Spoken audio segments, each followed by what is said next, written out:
আজকের যে দিনটিতে আমরা উপনীত হয়েছি, এই দিনটি হচ্ছে ইতিহাস ঐতিহ্য বিজড়িত একটি দিন, একটি দিবস। সাথে সাথে এই মাসটি এবং মাসের এই তারিখটি, আজকের এই দিনটি ইতিহাসের বিবেচনায় অত্যন্ত সুখের এবং শোকের দিন। সুখের দিন আর শোকের দিন, এই দুটি শব্দের মধ্যে অবশ্যই পার্থক্য নিহিত রয়েছে।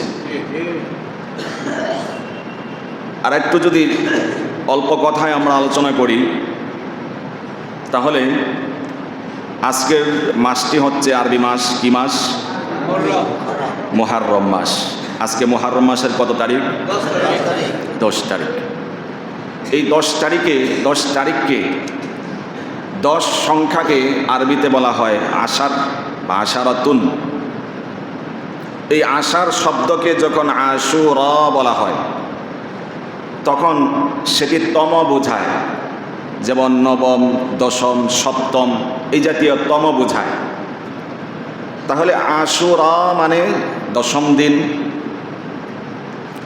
এবার আসুন, মোটামুটি যদি আমরা আশুরা এই শব্দের সাথে পরিচিত হয়ে থাকি, তাহলে আমরা বলতে পারবো, বুঝতে পারবো যে এই আশুরা দিন মুহররম মাসের 10 তারিখকে বলা হয় 1448 হিজরি মোতাবেক। আজ আরবি বৎসরের প্রথম মাস মুহররম, সেই মাসের আজ কত তারিখ? 10 তারিখ। এই মুহররম মাসের 10 তারিখকেই বলা হয় আশুরা। এই আশুরা দিবসে তথা মুহররম মাসের 10 তারিখে আমরা জানি শুধুমাত্র একটা ঘটনায় জড়িত। বিষয়টা এমন না, অনেকগুলো শুদ্ধ বিশুদ্ধ বা কম শুদ্ধ এই জাতীয় অনেক ঘটনা বর্ণিত আছে, যেগুলো এই আশুরা দিবসের সাথে সম্পৃক্ত, সংশ্লিষ্ট, তথা মুহররম মাসের 10 তারিখের সাথে সম্পৃক্ত। এর মধ্যে শুধু 2টি ইতিহাস ঐতিহ্যের কথা আমরা আলোচনা করব, শুনব। আল্লাহ আমাদেরকে তৌফিক দান করুন।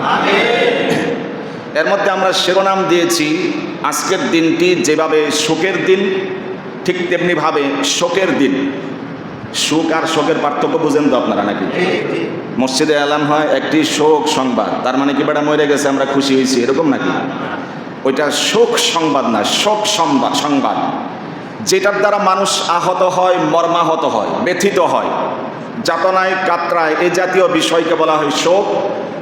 আর যেই কাজের মাধ্যমে মানুষ উল্লাসিত হয়, আনন্দিত হয়, সুখ পায়, সেই জাতীয় কাজকে, সেই জাতীয় বস্তু বা বিষয়কে বলা হয় সুখ। তো আজকের এই দিনটি সুখের দিন, এটা আমরা প্রথম পার্টে আলোচনা শুনব। পরবর্তীতে সময় থাকলে শোকের দিন এটার আলোচনা শুনবো ইনশাআল্লাহ। সুখের দিন কিভাবে? এক কথায়, মূসা পয়গম্বর আলাইহিস সালাতু ওয়াস সালামের সময় এক স্বৈর শাসক, ডিক্টেটর শাসকের আবির্ভাব হয়েছিল, যার পদবি ছিল ফেরাউন। কি পদবি ছিল? ফেরাউন ব্যক্তির নাম না, পদবি ছিল ফেরাউন। আমরা যেমন প্রধানমন্ত্রী বলি, দেশের রাষ্ট্রনায়ক প্রধান, তো ওই সময় মিশরের রাষ্ট্রপ্রধান যে থাকতো, রাষ্ট্রনায়ক যে থাকতো, তাকে বলা হতো ফেরাউন। তো সেই স্বৈর শাসকের আবির্ভাব হয়েছিল ওই সময়ে, এবং তার রাজত্ব খান হয়েছিল। মূসা আলাইহিস সালাতু ওয়াস সালামের বিজয় অর্জিত হয়েছিল যেই দিবসে, যেই মাসে, সেই মাসটি ছিল মুহররম মাস। সেই মাসের দিবসটি ছিল আশুরা দিবস তথা মুহররমের 10 তারিখ। সুবহানাল্লাহ। তাহলে যেই দিনে আমাদের আল্লাহর জালিলুল কাদার একজন পয়গম্বর আলাইহিস সালাতু ওয়াস সালাম বাতিলের মোকাবেলায় বিজয় অর্জন করেছিলেন, সেই দিনটি আমাদের জন্য শোক দিবস না সুখ দিবস? সুখের দিন, এটা আনন্দের দিন। এই দিন আমাদের পয়গম্বরদের একজন পয়গম্বর মূসা আলাইহিস সালাতু ওয়াস সালাম স্বৈর শাসকের বিরুদ্ধে মোকাবেলা করে জয়ী হয়েছিলেন, বিজয় অর্জন করেছিলেন। সেই দিনকে উদযাপন করে তৎকালীন সময় থেকে সুখ আনন্দ উল্লাস করা হতো। কিভাবে? 10 মুহররম আসলেই তারা রোজা রেখে সেই দিনটিকে স্মৃতিচারণ করত এবং রবের কৃতজ্ঞতা আদায় করত। যেই দিনে এই জাতীয় বিজয় অর্জিত হয়, যেই দিনে এই জাতীয় বাতিলের মোকাবেলায় ইসলামপন্থী তাওহীদপন্থীদের বিজয় অর্জন হয়, সেই দিবসে সুখ করলে কোনো গুনাহ আছে নাকি? সেই সুখের প্রকাশটা হবে রোজার মাধ্যমে। এবার আসুন, যদি আমরা মোটামুটি বুঝে থাকি কিভাবে সুখ আসলো, কিভাবে তার পতন হলো, এই জিনিসটা কোরআনুল কারীমের আলোকে সংক্ষেপে আলোচনা করি। সে তার রাজত্বকে ধরে রাখার জন্য, কে? কার রাজত্ব? ফেরাউন তার রাজত্ব, ক্ষমতার মসনদকে আঁকড়ে থাকার জন্য, আঁকড়ে রাখার জন্য সে যত রকমের পলিসি অবলম্বন করার দরকার ছিল সব রকম করেছে। এর মধ্যে উল্লেখযোগ্য এবং অন্যতম পলিসি ছিল, পুরুষ হয়ে যেই জন্মগ্রহণ করবে তার গোড়া কেটে দিতে হবে। কেন? কারণ তাকে বলা হয়েছিল এমন একজন পুরুষের আবির্ভাব এখানে হবে যে তোমার তখতে তাউস, তোমার মসনদ, ক্ষমতার মসনদকে খান খান করে নিজে রাজত্ব করবে। এই ভয়ে ভীত সন্ত্রস্ত হয়ে সে রেড অ্যালার্ট জারি করে দিয়েছে, যেই ঘরেই ছেলে সন্তান জন্মগ্রহণ করবে সাথে সাথে তাকে হত্যা করতে হবে। নাউজুবিল্লাহ। এই সিদ্ধান্ত সে কার্যকর করলো। গোটা মিশরের মধ্যে ছেলে সন্তান হয়ে তৎকালীন সময়ে জন্মগ্রহণ করাটাই ছিল অপরাধ। আল্লাহর কি লীলা খেলা! যার আতঙ্কে, যার ভয়ে ভীত সন্ত্রস্ত হয়ে ক্ষমতার মসনদকে ধরে রাখার জন্য এই ধরনের পলিসি সে অবলম্বন করলো, আল্লাহ রব্বুল আলামিন সব ছেলে সন্তানকে হত্যা করলেও এমন এক সন্তান আল্লাহ রব্বুল আলামিন একজন মায়ের গর্ভে দিয়েছেন, যেই সন্তানকে ভেসে ভেসে আসতে আসতে ফেরাউনের বাড়ি পর্যন্তই আসতে হলো, ফেরাউনের বাড়িতে লালিত পালিত হতে হলো, অবশেষে তার হাতে তার ক্ষমতার মসনদ চূর্ণ বিচূর্ণ হলো। মূসা পয়গম্বর আস্তে আস্তে বড় হলেন তার বাড়িতেই, কারো দুধ সে খায় না। অবশেষে তার মায়ের দুধ আল্লাহ পান করালেন কুদরতি সিস্টেমে, তার বাড়িতে আনলেন, মাসে ভাতারও ব্যবস্থা করলেন, বেতন ভাতার ব্যবস্থা করলেন। তো ফেরাউন তার বাড়িতে মূসা আলাইহিস সালাতু ওয়াস সালামকে লালন পালন করলো। অবশেষে যখন নবুয়াত প্রাপ্তির সময়ে উপনীত হলো, আল্লাহ রাব্বুল আলামিন মূসা আলাইহিস সালাতু ওয়াস সালামকে নবুয়াত দিয়ে ধন্য করেছেন। সুবহানাল্লাহ। নবুয়াত প্রাপ্তি হওয়ার পরে আল্লাহর পক্ষ থেকে আদিষ্ট হলেন, ইযহাব ইলা ফিরআউনা ইন্নাহু তাগা। মূসা, অবাধ্য ফেরাউনের কাছে যাও, আমার পয়গাম তার কাছে পেশ করো, তার কাছে তাওহীদের বার্তা প্রেজেন্ট করো। হযরত মূসা আলাইহিস সালাতু ওয়াস সালাম যেহেতু তার জড়তা ছিল, তিনি বললেন আমার চেয়ে আরও বেশি বিশুদ্ধ ভাষী, প্রাঞ্জল ভাষী হচ্ছে আমার ভাই হারুন, অতএব সঙ্গী হিসাবে আমার সাথে তাকেও দিন, কারণ সে বিশুদ্ধ ভাষী, আমার চেয়ে আরও প্রাঞ্জল ভাষী। আল্লাহ রাব্বুল আলামিন তার এই আবেদনকে মঞ্জুর করলেন। এবার দুইজন মিলে ফেরাউনের কাছে গেছে। ফাকুলা লাহু কাওলান লাইয়িনান, নম্র ভাষায়, মার্জিত ভাষায়, মিষ্টি ভাষায় ফেরাউনকে দাওয়াত দিল। দাওয়াতের একটা পয়েন্ট ছিল যে মহান রব ছাড়া আর কোনো রব নাই, আইনদাতা নাই, বিধানদাতা নাই, সমস্ত ক্ষমতার উৎস, শক্তির উৎস একমাত্র কে? তো মূসা আলাইহিস সালাতু ওয়াস সালাম তার ভাই হারুনকে নিয়ে গেলেন, নম্র ভাষায়, মার্জিত ভাষায়, মিষ্টি সুরে ইনভাইট করলো, মহান পালনকর্তার দাওয়াত দিল, রব্বুল আলামিনের দাওয়াত দিল, তিনি ছাড়া আর কোনো রব নাই, সেই দাওয়াত দিল। এবার মূসা আলাইহিস সালাতু ওয়াস সালাম দাওয়াত দেওয়ার পরে ফেরাউন প্রশ্ন করল, ক্বালা ফিরআউনু ওয়া মা রাব্বুল আলামিন। সে প্রশ্ন করলো, আর রব্বুল আলামিন কে আবার? রব কে আবার? মূসা পয়গম্বর জবাব দিলেন, রব্বুস সামাওয়াতি ওয়াল আরদি ওয়া মা বাইনাহুমা। আসমান এবং জমিনকে যিনি সৃজন করেছেন, আসমান জমিনের রব যিনি, তোমার আমার রব তিনি। কথা বলেন। আরো বলল রব্বুল মাশরিকি ওয়াল মাগরিবি ওয়া মা বাইনাহুমা। অনেকগুলো দাওয়াত একসাথে দিল মূসা পয়গম্বর। এবার সে পাল্টা বলে, ফেরাউন বলে, আনা রব্বুকুমুল আ'লা, আমার চেয়ে বড় আর কোনো রব নাই, সরো এখান থেকে। নাউজুবিল্লাহ বলেন। মা রব্বুল আলামিন, রব আবার কে? আনা রব্বুকুমুল আ'লা, আমার চেয়ে শ্রেষ্ঠ সেরা এই পৃথিবীতে আর কোনো রব নাই, আমি একমাত্র রব, আমারে মানো। নাউজুবিল্লাহ। সাথে সাথে চ্যালেঞ্জ, হুমকি দিল, লাইন ইত্তাখাযতা ইলাহান গায়রি লাআজআলান্নাকা মিনাল মাসজুনিন। আমি সেরা রব, শ্রেষ্ঠ রব, বড় রব, আমার চেয়ে বড় কোনো রব নাই, আমার চেয়ে শ্রেষ্ঠ সেরা কোনো রব নাই, যদি আমারে না মানো তোমারে কারাবন্দী করব। লাইন ইত্তাখাযতা ইলাহান গায়রি, আমারে ছাড়া যদি আর কাউরে তুমি রব মানতে যাও, তাহলে ইলাহান গায়রি লাআজআলান্নাকা মিনাল মাসজুনিন, তোমাকে কারারুদ্ধ করা হবে, কারাবন্দী করা হবে। এইভাবে যখন হুমকি ধুমকি, একটা পর্যায়ে এসে মূসা পয়গম্বরকে মারার চক্রান্ত ষড়যন্ত্র করা হলো, হত্যা করার পায়তারা করলো ফেরাউন এবং তার মন্ত্রী টন্ত্রী যারা ছিল সকলে ঐক্যবদ্ধভাবে। যখন এই ধরনের ষড়যন্ত্র চক্রান্ত লিপ্ত হলো, আল্লাহ রাব্বুল আলামিন মূসা আলাইহিস সালাতু ওয়াস সালামকে ওহী নাজিল করে জানিয়ে দিলেন, وأوحينا إلى موسى أن أسر بعبادي إنكم متبعون। الله أكبر। আল্লাহ বললেন, আওহাইনা ইলা মূসা, আমি মূসার কাছে প্রত্যাদেশ করলাম, ওহী নাজিল করলাম, আন আসরি বিইবাদি, যে আমার অনুগত বান্দা যারা আছে তাদেরকে নিয়ে রাত্রেবেলা বের হয়ে যাও মিশর ছেড়ে। কে বললেন? আল্লাহ। সরে বলেন আল্লাহ। তো আমার অনুগত বান্দা যারা আছে, তোমার ফলোআপ যারা আছে, ঈমানদার যারা আছে, এদেরকে নিয়ে রাতের মধ্যে বের হয়ে যাও। হ্যাঁ, মনে রাখতে হবে, ইন্নাকুম মুত্তাবাউন, বের তো হবা, ফেরাউনের গোষ্ঠী যারা আছে তারা কিন্তু তোমার পশ্চাৎ ধাবন করবে, তোমার পিছ নেবে, তারা তোমাদেরকে ধাওয়া করবে, এটাও মাথা রাখতে হবে। আচ্ছা, এটা আল্লাহ হযরতে মূসা আলাইহিস সালাতু ওয়াস সালামের ভিতরে দিয়ে দিলেন, ওহী নাজিল করে দিলেন। এবার যখন রাত ঘনিয়ে আসলো, মূসা আলাইহিস সালাতু ওয়াস সালাম তার দলবল নিয়ে, ফলোয়ারকে নিয়ে, কোন কোন রিওয়ায়াতে এসেছে 6 লক্ষ ফলোয়ার নিয়ে মিশর পাড়ি দেওয়ার চেষ্টা করলেন। আল্লাহ রাব্বুল আলামিন কোরআনুল কারীমে এইভাবে কথাটি বিবৃতি দিয়েছেন, ফাআতবাউহুম মুশরিকিন ফালাম্মা তারাআল জামআনি ক্বালা আসহাবু মূসা ইন্না লামুদরাকুন। আল্লাহু আকবার। এবার ওই যে আল্লাহ আদেশ করলেন দিনে যাওয়ার জন্য না রাতে, রাতের বেলায়, এটারে আবার পলায়ন মনে করেন না যে পলাইছে নবী। এখানে পলায়ন শব্দটা উল্লেখ করা মার্জিত হবে না, সুন্দর হবে না। আল্লাহর আদিষ্ট ছিলেন তিনি, আল্লাহ আদেশ করেছেন দেশ ছাড়ো, দেশ ত্যাগ করো, এটা বলা যেতে পারে। আদেশ ছিল কার? তাহলে এটারে পলাইছে এটা বলার সুযোগ আছে নাকি? তিনি দেশ ত্যাগ করেছেন, আল্লাহর হুকুম ছিল। এবার ফাআতবাউহুম মুশরিকিন, আল্লাহ তো এটা বলে দিয়েছেন, মনে রাখবা তারা কিন্তু তোমার পশ্চাৎ ধাবন করবে, তোমাদের পিছ নিবে।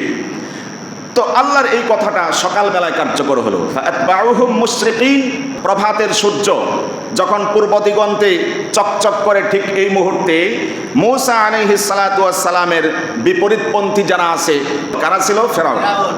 তো এই ফেরাউনরা সকাল হওয়ার পরে, সূর্য উদ্ভাসিত হওয়ার পরে খবর পাইল যে এত দলবল নিয়ে সব চলে যাইতেছে, মিশর ছেড়ে চলে যাইতেছে। এবার ফেরাউন আর বসে নাই, ফেরাউন তার দলবল নিয়ে, এক রেওয়ায়তে পাইছি আমি, তারা গেছে 6 লাখ নিয়ে, ফেরাউন নিয়ে গেছে আপনার 16 লাখ নিয়ে পশ্চাৎ ধাবন করছে, পিছু ধাওয়া করছে। কখন ছিল সময়টা? সকালবেলায়, ভোরবেলায় খবর পাইছে, রাগে রাগান্বিত হয়ে, ক্রোধান্বিত হয়ে পিছ নিয়েছে তারাও। ফালাম্মা তারা আল জামাআন, পিছ নিতে নিতে এমন একটি পর্যায়ে তারা গিয়েছে, এখন এক দল আর এক দলকে দেখতে পাচ্ছে এমন অবস্থা। অর্থাৎ মূসার ফলোয়ার যারা ছিল তারা চলে গিয়েছে সামনে লোহিত সাগর, পিছনে ফেরাউনের বাহিনী, ডানে বামে পর্বত রাজি, পাহাড় পর্বত। পালানির আর কোনো সুযোগ আছে নাকি? সামনেও বিপদ, পিছনে বিপদ, দুই পাশে পালানোর জায়গা নাই, যাওয়ার জায়গা নাই। এহেন পরিস্থিতিতে ক্বালা আসহাবু মূসা ইন্না লামুদরাকুন, মূসা আলাইহিস সালাতু ওয়াস সালামের ফলোয়ার যারা ছিল তারা চিৎকার করে গর্জন করতে শুরু করলো, ইন্না লামুদরাকুন, আমরা তো ধরা খেয়ে গেলাম, আমরা তো ধরা পড়ে গেলাম। এইভাবে তারা ঐক্যবদ্ধভাবে যৌথ কণ্ঠে তারা আওয়াজ করতে থাকলো। ঠিক এই মুহূর্তে মূসা আলাইহিস সালাতু ওয়াস সালামের ফলোয়াররা যখন ভয়ে ভীত সন্ত্রস্ত হয়ে বলতে লাগলো, আমরা তো ধরা পড়ে গেলাম। ঠিক এই মুহূর্তে আল্লাহর পয়গম্বর মূসা আলাইহিস সালাতু ওয়াস সালাম অভয় বার্তা দিলেন, ক্বালা কাল্লা ইন্না মাইয়া রাব্বি সায়াহদিন। আল্লাহু আকবার। পয়গম্বর মূসা আলাইহিস সালাতু ওয়াস সালাম বললেন, কাল্লা, নো নেভার, ইম্পসিবল, হতেই পারে না, এটা হওয়ার নয়, এমনটি হতেই পারে না, কারণ আমার সাথে রয়েছেন আমার রব। আল্লাহু আকবার। ঈমানি চেতনা কাকে বলে চিন্তা করেন। এই মুহূর্তে কি বলার ছিল, যে কিছু করার নাই, যে যেমনে পারো যার হাতে যা আছে নিয়ে বের হয়ে যাও, মোকাবেলা করতে হবে, মরলেও আছি বাঁচলেও আছে, যা আছে তকদিরে, এছাড়া আর কোনো উপায় তো ছিল না। আর যদি কিছু ঘুষ টুস দিয়া যদি পার পাওয়ার কোনো ব্যবস্থা থাকতো, হয়তোবা সেটাকে করতাম আমরা। পয়গম্বর অভয় দিলেন, কাল্লা, এটা হওয়ার নয়, হতেই পারে না, কারণ ইন্না মাইয়া রাব্বি সায়াহদিন, আমার সাথে যিনি রয়েছেন তিনি কে? তিনি তো তাকে আগেই বলে দিয়েছেন, আল্লাহই তো বলেছেন দেশ ত্যাগ করো। তিনি অভয় দিলেন সায়াহদিন। আরবিতে কথা বেশি চলে আসে, আমি কি করব বলেন, যদি আপনারা না বোঝেন। আরবিতে একটা গ্রামারের কায়দা আছে, নিয়ম আছে। যদি কোনো শব্দের শুরুতে সিন প্রয়োগ করা হয়, তখন সেটা অর্থ দেয় অচিরেই, খুব তাড়াতাড়ি, অত্যাসন্ন, অতি নিকটেই, এক্ষুনি, খুব দেরিতে নয়, এমন অর্থ বোঝায়। তাহলে কি বোঝা গেল? সায়াহদিন, আল্লাহ এক্ষুনি আমাদেরকে রাস্তা দেখাবেন। সুবহানাল্লাহ। এই চ্যালেঞ্জ কে করতে পারবো আমরা? কার ইমানের এত পাওয়ার আর জোর আছে যে আল্লাহ এখনই আমাদের ব্যবস্থা একটা করবো? একটু চিন্তা করি, একটু ফিকির করেন, ধৈর্য ধরেন, সবর ধরেন। এই ইমান, এই চেতনা কার ভিতরে আছে আমাদের? বলতেছে এখনই আল্লাহ কোনো একটা রাস্তা আমাদেরকে বের করে দিবেন, পথ নির্দেশ করবেন। যখন ইমানি চেতনায় বলিয়ান হয়ে মূসা আলাইহিস সালাতু ওয়াস সালাম তার ফলোয়ারদেরকে অভয় দিলেন, ঠিক এই মুহূর্তে আল্লাহ আবারও আদেশ করলেন, ওহী প্রেরণ করলেন। আল্লাহ রাব্বুল আলামিন এবার বললেন, فأوحينا إلى موسى أن اضرب بعصاك الحجر فانفلق فكان كل فرق كالطود العظيم। الله أكبر। আল্লাহ বলছেন আওহাইনা ইলা মূসা, যখন বলল আল্লাহ এখনই আমাদেরকে রাস্তা দেখাবেন, তখন আল্লাহ তাকে প্রত্যাদেশ করলেন, ওহী প্রেরণ করলেন। মূসা পয়গম্বরের একটা লাঠি ছিল, আপনারা জানেন তো নাকি? সাধারণ লাঠি না, মুজিজার লাঠি। এটা ছাইরা দিলে সাপ হয়ে যায়, বাড়ি দিলে পাথর টুকরা হয়ে যায়, বাড়ি দিলে সমুদ্রের মধ্যে রাস্তা তৈরি হয়ে যায়। সুবহানাল্লাহ। তো আল্লাহ এবার এই মর্মে যখন ফেরাউনের গোষ্ঠী দেখতে পাচ্ছে মূসার দলবলেরা, এবং মূসার দলবলকে দেখতে পাচ্ছে ফেরাউনের গোষ্ঠীরা, এই মুহূর্তে বলে যে আল্লাহ আছে আমার সাথে, আল্লাহ রাস্তা দেখাবে।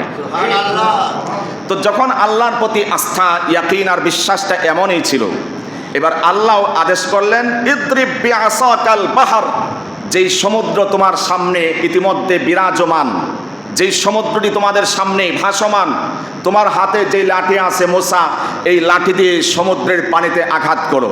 মূসা আলাইহিস সালাতু ওয়াস সালাম আঘাত করলেন, ফানফালাকা ফাকানা কুল্লু ফিরকিন কাত্তাউদিল আযীম, আঘাত করার সাথে সাথে পানিগুলো খণ্ড খণ্ড হয়ে পর্বত সদৃশ হয়ে মাঝখান দিয়ে 12টি রাস্তা তৈরি হয়ে গেছে। সুবহানাল্লাহ। চিন্তা করেন ওই সময়টা যদি এখন হয়তো আবার বাংলাদেশে হয়তো কি হয়তো, একটু আমার উত্তর দিতে পারবেন?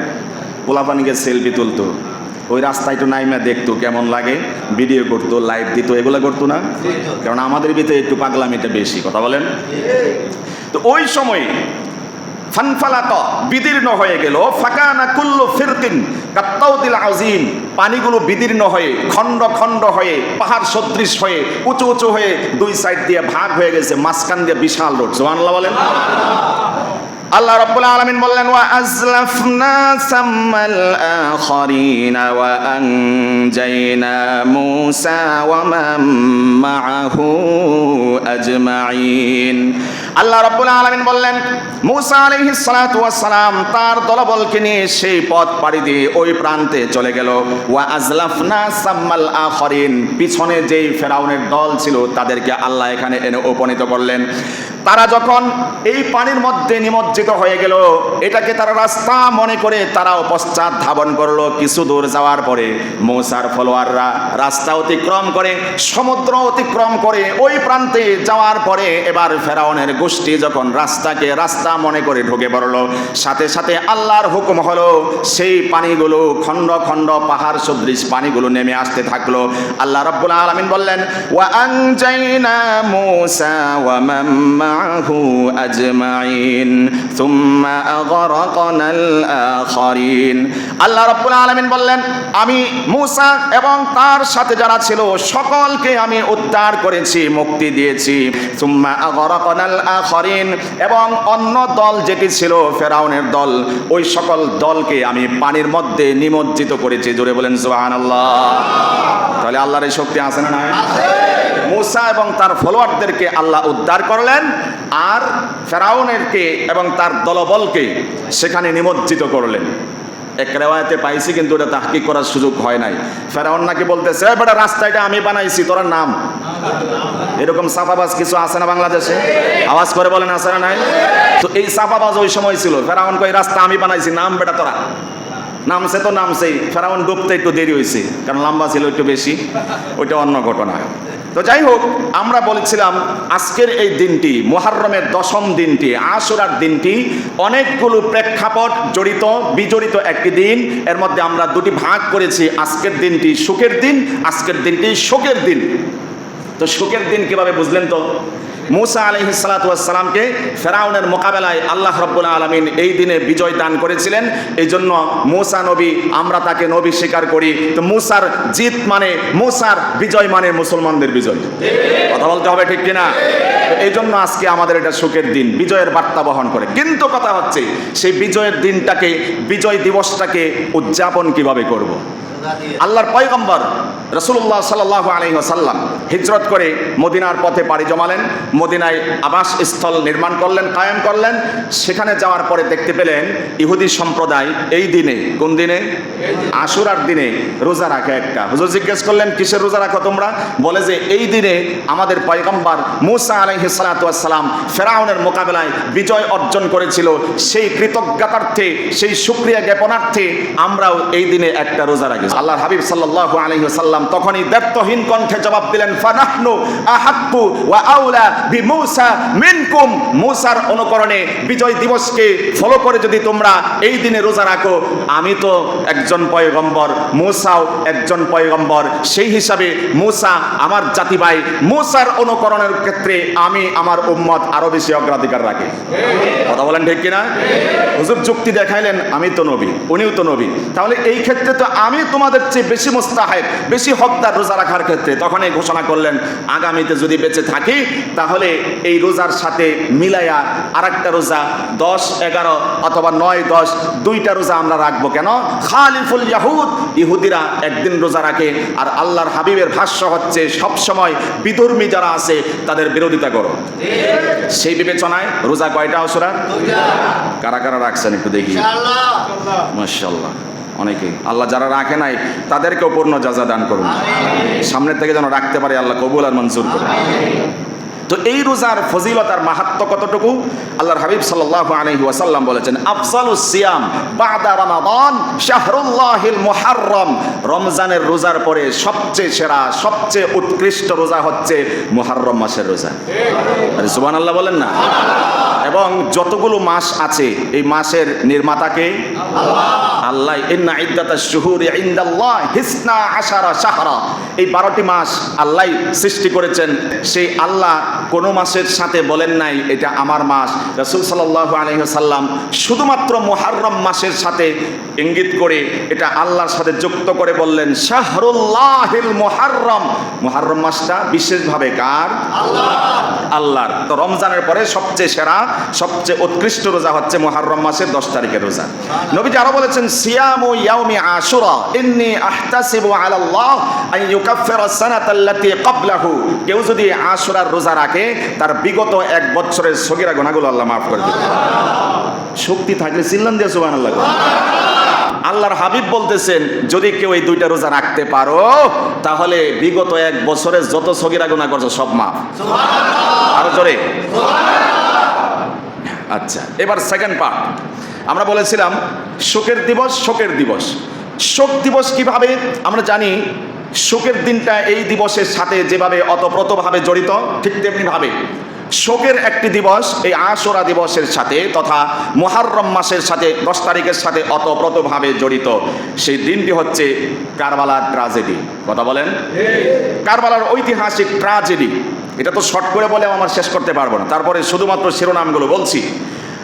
একটা সময় আল্লাহর হাবিব সাল্লাল্লাহু আলাইহি ওয়াসাল্লাম শাসন ক্ষমতার নেতৃত্ব দিয়েছিলেন। তারপরে আসলেন আবু বকর, আসলেন ওমর, আসলেন ওসমান, আসলেন আলী, আসলেন হাসান, আসলেন মুআবিয়া রাদিয়াল্লাহু তাআলা আনহু। এরপরে 60 বছর পর্যন্ত এভাবে চলে গেল। 60 হিজরিতে ক্ষমতার অদল বদল হওয়ার দরকার ছিল। তখন বিশেষ একটি ঘটনাকে কেন্দ্র করে কুফা নগরী থেকে বারবার চিঠি এসেছিল হযরতে হুসাইন রাদিয়াল্লাহু তাআলা আনহুর কাছে। নবীজির কি যেন লাগে? নাতি লাগে। কলিজার টুকরা হুসাইন রাদিয়াল্লাহু তাআলা আনহুর বরাবর চিঠি লেখা হলো। একটি দুটি নয়, 150 মতো চিঠি প্রেরণ করা হলো কুফা নগরী থেকে। আপনি আসুন, আপনার আনুগত্য, আপনার নেতৃত্ব আমরা মেনে নেব। পামপট্টি দিয়া ফুসলায়া টুসলায়া তাকে নেওয়া হলো। তিনি রওনা দিলেন মক্কা থেকে 60 হিজরির জিলহজ মাসের 8 তারিখে এবং 61 হিজরির মুহররম মাসের 2 তারিখে গিয়ে তিনি সেই ইরাকের কুফা নগরী থেকে অবস্থান নিলেন। আসলো 9 মুহররম। যুদ্ধের দামামা বাজার প্রস্তুতি নিচ্ছেন সকলে। তারা বারবার বললেন যে আমরা যুদ্ধ করতে আসি নাই, আমাদেরকে আসতে বলা হয়েছে, আমরা এসেছি যুদ্ধ করার জন্য আসি নাই, প্রস্তুতিও নিয়ে আসি নাই। বারবার বলার পরেও বলছিল যে আমাদেরকে অপশন দেওয়া হোক, রিটার্ন করে যেখান থেকে এসছি সেখানে ফেরত যাই, অথবা ইয়াজিদের সাথে আমাদেরকে মোলাকাত করার সুযোগ দেওয়া হোক, তার সাথে আমরা মত বিনিময় করব, অথবা সেই বর্ডারের দিকে আমাদেরকে যাওয়ার সুযোগ করে দেওয়া হোক। 3টা অপশনের একটা অপশনও হুসাইন রাদিয়াল্লাহু তাআলা আনহুকে দেওয়া হলো না। মুহররম মাসের 9 তারিখ হযরতে হুসাইন রাদিয়াল্লাহু তাআলা আনহু একেবারেই ক্লান্ত শ্রান্ত হয়ে তন্দ্রাচ্ছন্ন হয়ে বসে বসে ঝিমুচ্ছিলেন। ঠিক এই মুহূর্তে চিৎকার করে উঠলেন, আওয়াজ করে উঠলেন। পাশেই ছিল তার বোন জাইনাব। জাইনাব রাদিয়াল্লাহু তাআলা আনহা, তিনি হযরতে হুসাইন রাদিয়াল্লাহু তাআলা আনহুর আওয়াজ শুনে কাছে এসলেন, জিজ্ঞাসা করলেন কি হয়েছে। হযরতে হুসাইন রাদিয়াল্লাহু তাআলা আনহু জবাব দিলেন, এইমাত্র তন্দ্রাচ্ছন্ন হয়ে আমি স্বপ্ন যুগে আমার নানাকে দেখতে পেয়েছি। আমার নানা মুহাম্মদুর রাসূলুল্লাহ সাল্লাল্লাহু আলাইহি ওয়াসাল্লাম আমাকে এসে বলছেন, হুসাইন ও আমার কলিজার টুকরা নাতি, কিছুক্ষণ পরেই তুমি আমার সাথে মোলাকাত করতে আসছো। সুবহানাল্লাহ। এবার এই অবস্থাতেই জাইনাব রাদিয়াল্লাহু তাআলা আনহা হুসাইন রাদিয়াল্লাহু তাআলা আনহুকে সান্ত্বনার বাণী শোনাচ্ছেন, তাকে কান্নার সুরে তাকে সান্ত্বনার বাণী শোনাচ্ছেন। ঠিক এই মুহূর্তেই চলে আসলো আমর ইবনে সাআদ, সাথে সাথে আরেকজন ছিল তার সাথে সহযোগী, উভয়ে আসলো। হুসাইন রাদিয়াল্লাহু তাআলা আনহুর ভাই আব্বাস রাদিয়াল্লাহু তাআলা আনহু জিজ্ঞেস করলো যে সীমার তুমি কেন আসছো, তোমার উদ্দেশ্যটা কি? সীমার জবাব দিল, তোমাদেরকে আর কোনো চান্স দেওয়া হবে না, আর কোনো সুযোগ দেওয়া হবে না, এখন যুদ্ধের দামামা বাজবে, আমরা তোমাদের সাথে যুদ্ধ করার জন্য এসেছি। হযরত হুসাইন রাদিয়াল্লাহু তাআলা আনহুকে ইনফর্ম করা হলো যে হুসাইন তারা যুদ্ধ করার জন্য এসেছে আমাদের কাছে। হুসাইন রাদিয়াল্লাহু তাআলা আনহু সময় চাইলেন যে আর একটা দিন, একটা রাত কমপক্ষে আমাদেরকে সুযোগ দেওয়া হোক, কারণ এই রাতে রাত জাগরণ করে আমরা আল্লাহর কাছে রোনা জারি করব, আত্মীয় স্বজন যারা এসেছে তাদেরকে ওসিয়ত করব, এতটুকু সুযোগ আমাদেরকে দেওয়া হোক। পরিশেষে সীমার তাদের এই বক্তব্যটি তার সঙ্গী সাথীদেরকে প্রেজেন্ট করলো, তারাও সেটাকে বরণ করে নিল। ঠিক আছে, আজকের রাতটা সুযোগ দেওয়া হলো। পরের দিন 10 মুহররম আসছে। এর আগে রাতের বেলায় হযরত হুসাইন রাদিয়াল্লাহু তাআলা আনহু যেভাবে কান্না করছিলেন, আল্লাহর দরবারে রোনা জারি করছিলেন, সাথে সাথে ওসিয়ত করছিলেন, সেই ওসিয়তগুলোর মধ্য থেকে অন্যতম উল্লেখযোগ্য ওসিয়ত ছিল জাইনাবকে কেন্দ্র করে। জাইনাব, আমি শাহাদাতের অমীয় সুধা পান করার পরে, শহীদ হওয়ার পরে তুমি আমার জন্য বিলাপ করে, মাতম করে কান্নাকাটি করবা না। এই ওসিয়ত তিনি করছিলেন। সুতরাং আজকে যারা হুসাইন রাদিয়াল্লাহু তাআলা আনহুর আশেক দাবিদার, নিজেদেরকে দাবি করে, মাতম করে, বিলাপ করে, নিজের শরীরে আঘাত করে, এরা প্রকৃতপক্ষে হুসাইন রাদিয়াল্লাহু তাআলা আনহুর আশেক নয়। শুধুমাত্র হুসাইন নয়, বরং হুসাইনের নারা মুহাম্মদ সাল্লাল্লাহু আলাইহি ওয়াসাল্লামের আশেকরা হতে পারে না। কারণ হুজুর সাল্লাল্লাহু আলাইহি ওয়াসাল্লাম নিজেই বলেছেন, লাইসা মিন্না মান দারাবাল খুদুদা ওয়া শাক্কাল জুয়ুবা, যারা বুক চাপড়ায়ে কান্নাকাটি করে, বিলাপ করে, গাল খামসায় বিলাপ করে, মাতম করে, কান্নাকাটি করে, লাইসা মিন্না, এরা আমার দলভুক্ত না, আমার উম্মতের অন্তর্ভুক্ত না। তো যেই নবী বলেন যারা বিলাপ করে, মাতম করে, শোক দিবস পালন করে, কান্নাকাটি করে, যদি এরই বিরোধিতা করে, কেউ যদি সেই হুসাইনের শেষ ওসিয়তের বিরোধিতা করে, তারা প্রকৃতপক্ষে হুসাইনের আশিক হতে পারে না, নবীর আশিক হতে পারে না। এগুলো সব ফাজলামি, ভণ্ডামি, আর কিছু না এগুলা। এবার আসলো পরের দিন 10 মুহররম, যুদ্ধ শুরু হয়ে গেল এবং যুদ্ধের সামনের সারিতে আছেন হুসাইন রাদিয়াল্লাহু তাআলা আনহুর ছেলে, তার নাম ছিল আলী। সেই আলী হুসাইন রাদিয়াল্লাহু তাআলা আনহুর ছেলে, তিনি রণাঙ্গনে লড়ছেন, বীর তর্পে অনেককে তিনি, অনেক কাফের মুশরিককে তিনি জাহান্নামে পাঠাচ্ছেন, অনেককে আহত ক্ষত বিক্ষত করছেন। কিন্তু দুঃখজনক হলেও সত্য, মুররা ইবনে মুনকিজ নামের এক জাহান্নামী হযরতে আলী অর্থাৎ হুসাইন রাদিয়াল্লাহু তাআলা আনহুর ছেলে আলী আকবরের গায়ে এমন সজোরে আঘাত করলো, সাথে সাথে তিনি শাহাদাতের অমীয় সুধা পান করে আল্লাহর জান্নাতের মেহমান হয়েছেন। সুবহানাল্লাহ। এবার তার লাশকে ছিন্ন বিচ্ছিন্ন করে দেওয়া হলো। হুসাইন রাদিয়াল্লাহু তাআলা আনহু লাশকে রিসিভ করলেন এবং শিবিরে তথা তাঁবুর সামনে এসে রাখলেন, আল্লাহর কাছে অভিযোগ দায়ের করলেন, আল্লাহ, এমন অবুঝ মানুষকে, নির্দোষ নিরপরাধ মানুষকে যে বা যারা ক্ষত বিক্ষত করে এইভাবে শহীদ করেছে, আপনি তাদের গোষ্ঠী শুদ্ধ, গোত্র শুদ্ধ ধ্বংস করে দিন। আল্লাহ রাব্বুল আলামিন তার দোয়া মঞ্জুর করে নিয়েছেন। সুবহানাল্লাহ। এরপরে ভাতিজা অর্থাৎ হাসান রাদিয়াল্লাহু তাআলা আনহুর ছেলে, নাম ছিল কাসেম। সেই কাসেম সে একটি আপনার জজবা সম্বলিত একটি কবিতা আবৃত্তি করতে করতে রণাঙ্গনে ঝাঁপিয়ে পড়ছেন এবং অনেককে তিনি জাহান্নামে পাঠিয়েছেন। কিন্তু শেষ পর্যন্ত আমর ইবনে সাদ, প্রতিপক্ষের লোক, সেই জাহান্নামীদের একজন আমর ইবনে সাদ, হযরতে কাসেম যিনি হুসাইন রাদিয়াল্লাহু তাআলা আনহুর ভাতিজা ছিলেন, তাকে কেন্দ্র করে মাথায় সজোরে আঘাত করেছে তরবারি দিয়ে। সাথে সাথে তিনি শাহাদাতের অমীয় সুধা পান করে আল্লাহ জান্নাতের মেহমান হয়েছেন। সুবহানাল্লাহ। হুসাইন রাদিয়াল্লাহু তাআলা আনহু তার লাশকেও রিসিভ করলেন এবং তার ছেলের লাশের সাথে তাকেও শিবিরের পাশে শুয়ে দিলেন। এরপরে হুসাইন রাদিয়াল্লাহু তাআলা আনহুর কোলে ছিল একটা বাচ্চা, যার নাম ছিল আব্দুল্লাহ, শিশু বাচ্চা। তাকে প্রবোধ দিচ্ছিলেন, আদর বিজড়িত কণ্ঠে তাকে বুকে জড়িয়ে তাকে সান্ত্বনা দিচ্ছিলেন। কিন্তু নির্বোধ আসআদ গোত্রের একজন পাষাণ্ড দূর থেকে থ্রো করেছে একটি তীর। সেই তীরটি এসে হুসাইন রাদিয়াল্লাহু তাআলা আনহুর কলিজার টুকরা আব্দুল্লাহ, যে তার কোলের মধ্যেই ছিল, তার শরীরে লেগে এদিক থেকে ওইদিকে চলে গিয়েছে। শিশু মাসুম বাচ্চাকেও তারা শহীদ করেছে। নাউজুবিল্লাহ। হুসাইন রাদিয়াল্লাহু তাআলা আনহু ব্যথিত হলেন, মর্মাহত হলেন। এবার হুসাইন রাদিয়াল্লাহু তাআলা আনহু আর সহ্য করলেন না, তিনিও রণাঙ্গনে ঝাঁপিয়ে পড়লেন। কিন্তু কিছুক্ষণ লড়াই করার পরে কিন্দা গোত্রের একজন ব্যক্তি, যার নাম ছিল মালিক ইবনে নুসাইর, সেই মালিক ইবনে নুসাইর নরাদম পাষাণ্ড হযরতে হুসাইন রাদিয়াল্লাহু তাআলা আনহুর মাথাকে কেন্দ্র করে তরবারি দিয়ে আঘাত করলো। সাথে সাথে হুসাইন রাদিয়াল্লাহু তাআলা আনহু আহত হলেন, যথেষ্ট আহত হলেন। এবার পানির পিপাসার্ত হয়ে, পানির পিপাসায় কাতর হয়ে ফোরাত নদীর দিকে পাড়ি জমানোর জন্য ইচ্ছে পোষণ করলেন। কিন্তু কিছু দূর যেতেই হাসিন ইবনে নুমাইর নামের এক নরাধম হযরতে হুসাইন রাদিয়াল্লাহু তাআলা আনহু, যিনি নবীর নাতি, পানি পান করার জন্য, একটু সিক্ত হওয়ার জন্য ফোরাত নদীর দিকে ছুটে চলছেন। তাকে লক্ষ্য করে সেই হাসিন ইবনে নুমাইর তীর নিক্ষেপ করলো। তীরটা এসে নবীর কলিজার টুকরা নাতি হুসাইন রাদিয়াল্লাহু তাআলা আনহুর কণ্ঠে এসে বেজে গিয়েছে। নাউজুবিল্লাহ। এরপরে যখন তীর দ্বারা তিনি আক্রান্ত হয়েছেন, সীমার নামের যে পাষাণ্ড নরাধম, সেই নরাধম 10 জনের একটি অস্ত্রের সজ্জিত সেনাবাহিনীর টিম গঠন করে হুসাইন রাদিয়াল্লাহু তাআলা আনহুকে পাকড়াও করলো। কিন্তু কেউ সাহস করে না, নবীর নাতি, যদি আমি আগে আঘাতটা করি, না জানি আমার কি পরিণতি হয়, ইত্যাদি ইত্যাদি বিষয় ফিল করে কেউ আঘাত করার সাহস করে না। অতঃপর যখন 10 জন মিলে হযরতে হুসাইন রাদিয়াল্লাহু তাআলা আনহুকে ঘেরাও করলো, হুসাইন রাদিয়াল্লাহু তাআলা আনহু সেই তীর গলার মধ্যে, কণ্ঠের মধ্যে ধারণ করে অলৌকিক শক্তি নিয়ে, অলৌকিক শক্তিতে বলিয়ান হয়ে 10 জনকে এমন ভাবে ধাওয়া করলেন, যেদিকেই দৌড়ান দেয় তারা ওদিকেই পালাতে বাধ্য হয়। সুবহানাল্লাহ। হুসাইন রাদিয়াল্লাহু তাআলা আনহু এরপরেও কিছু সময় পর্যন্ত লড়াই করেছেন। লড়াই করতে করতে অবশেষে সীমার আক্রমণ করলো, সাথে সাথে আরো 10 জন আক্রমণ করলো। তারপরে সীমার ইঙ্গিত দিল, যত সৈন্য সামন্ত আছে সবাই আসো, সবাই মিলে অ্যাটাক করো। সবাই মিলে হযরত হুসাইন রাদিয়াল্লাহু তাআলা আনহুকে অ্যাটাক করলো। হুসাইন রাদিয়াল্লাহু তাআলা আনহু শাহাদাতের অমীয় সুধা পান করে নশ্বর ক্ষণস্থায়ী এই পৃথিবী থেকে পাড়ি দিয়ে আল্লাহর জান্নাতের সর্দার হয়ে গিয়েছেন। সুবহানাল্লাহ। পরবর্তীতে তাকে দেখা গেল তার গায়ের মধ্যে শুধু শুধুমাত্র বর্ষার আঘাত ছিল 33টি, এরপরে তরবারির আঘাত ছিল 34টি, অসংখ্য অগণিত আঘাত ছিল তীরের। হুসাইন রাদিয়াল্লাহু তাআলা আনহুর গলাটাকে আলাদা করার জন্য আদেশ করা হলো, নাউজুবিল্লাহ।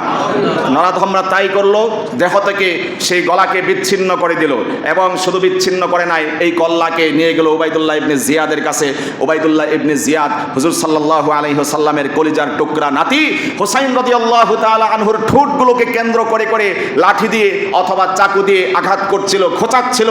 সাথেই বয়োজ্যেষ্ঠ সাহাবী যায়েদ ইবনে আরকাম রাদিয়াল্লাহু তাআলা আনহু উপস্থিত ছিলেন। তিনি ব্যগ্র কণ্ঠে আওয়াজ দিলেন, গর্জন দিয়ে বললেন, ওহে নরাধম, ও উবাইদুল্লাহ ইবনে জিয়াদ, যেই ঠোঁটের মধ্যে তুমি আঘাত করছো তরবারি দিয়ে, যেই ঠোঁটের মধ্যে তুমি লাঠি দিয়ে আঘাত করছো, আমি এই দুই চোখ দিয়ে দেখেছি অসংখ্য অগণিতবার আল্লাহর হাবিব সাল্লাল্লাহু আলাইহি ওয়াসাল্লাম এই ঠোঁটের মধ্যে চুমু খেয়েছেন। আল্লাহু আকবার।